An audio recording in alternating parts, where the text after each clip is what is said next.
Hi, Joel Johnson here with Better Money Boston. Should you stay or should you go?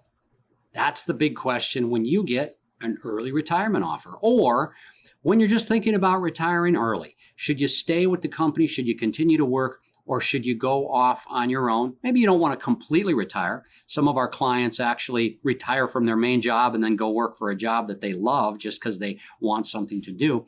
But the big question is your main career, your main company. Should you stay or should you go? There are three things that you really need to consider.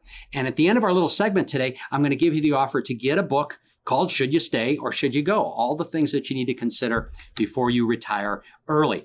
What are the three things? First of all, how will you get health insurance? If you're under 65 and you don't qualify for Medicare, which if you're under 65, you don't, what are you going to do for health insurance up until age 65 when you're automatically in the Medicare program? Under the Affordable Care Act, it might make sense to get insurance through the exchange. You might be able to go on COBRA with your company, which means you continue the health insurance offered through your company.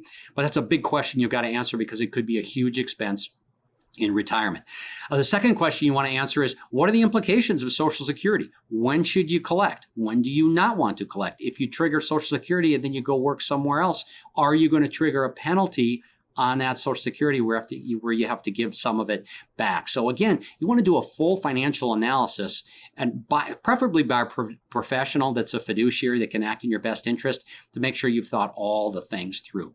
And then the third thing you want to think about is, can you really afford to stop working? It sounds kind of basic. Obviously, that's what we're talking about is retiring early, but can you really afford it? Have you figured in inflation? Have you figured in long-term care costs and so on? So it's really important when thinking about an early retirement offer that you consider all these factors, probably get a financial projection. But I will tell you this, most people that think they aren't ready to retire from a financial standpoint, not most people, many of those people are actually ready to retire. So again, get a copy of our book, Should I Stay or Should I Go? Go to bettermoneyboston.com. That's bettermoneyboston.com. You'll get a copy of that book. You'll get all kinds of other resources also, bettermoneyboston.com.